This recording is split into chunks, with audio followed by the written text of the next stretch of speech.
Hoy Jane, kumusta? Ay, okay naman po.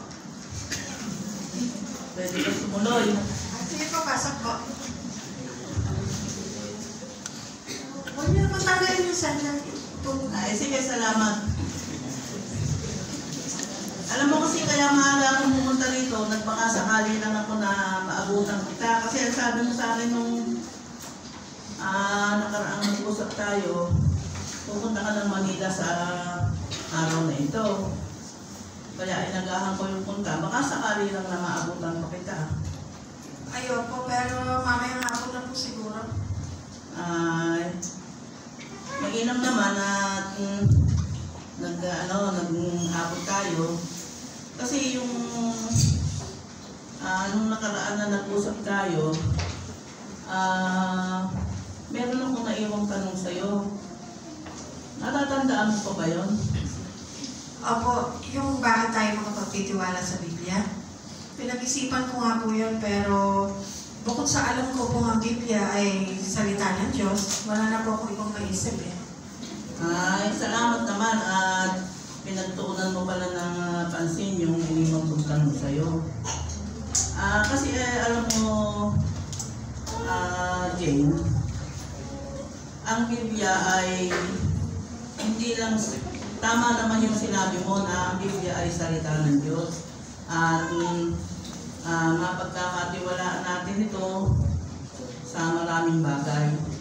Lalong-lalo na, halimbawa doon sa gusto kong itarap sa'yo, yung tungkol sa siyensya, science, ano. Kasi yung Biblia ay ang siyensya kasi, ang ating mundo kasi ay na-discover nitong si Isaac Newton noong 3,500 na ang nakakaraan na nakaulat na sa Biblia, yung ating mundo ay nakabitin sa kawalan. Ibig sabihin, nauna yung ulat ng Biblia na 3,500 bago natuklasan nitong si Isaac Newton. Ano? Meron namang patuturo sa Biblia, mababasa natin sa Job 26:7. Gusto ko ipabasa sa iyo. Ito. Sige po. Ang sabi, inilalatag niya ang hipapawid sa daming walang laman at ibinibiti ng mundo sa kawalan. Oo. Salamat sa pagbasa. Ano pa na masasabi mo doon sa binasa mong teksto? Oo nga po, talagang mapagkakatiwalaan nga po ang Biblia. Pero Ate Rebecca, sa sensya lang po ba talaga? Sa ibang bagay po, may tinuturo po ba ang Biblia? Curious po kasi ako sa ibang bagay. Ay, hindi lang sa tungkol sa siyensya, Jane. Kasi, meron kaming website.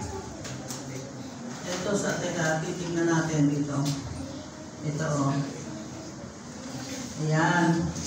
Kasi, pwede mong i-scan dito para, o kaya i-type mo yung jw.org/tl para Tagalog yung lumabas na salita.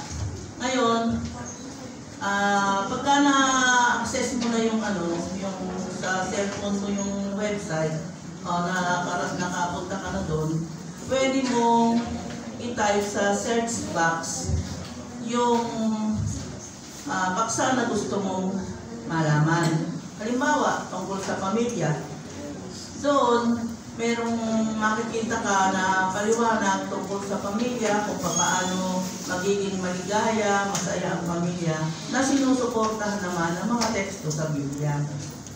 Ay, gano'n lang po pala kadali. Basta, try ko na lang po mamaya. Pag gusto ko po palang malaman, ilalagay ko lang sa search box. Oo. Kaya, inaasahan ko din na papag-aralan mo din o mababasa mo yung mga ibang paksa na nandoon sa nilalaman ng jw.org. So yun, try ko po mamaya. Okay. Sa susunod na linggo, baka bumalik ulit ako dito kasi meron akong gustong iwanan ulit na tanong sa'yo. yung tanong na anong mga tanong ang sinasagot ng Biblia. Kaya gusto ko na pag-usapan natin ulit yun sa susunod kong pagbabalik. Sige po, hintayin ko po kayo. Sige, salamat. Merienda po muna tayo bago kayo umalis. Nagluto po ako ng turon kanina. Sige, thank you. Maraming salamat, Sister.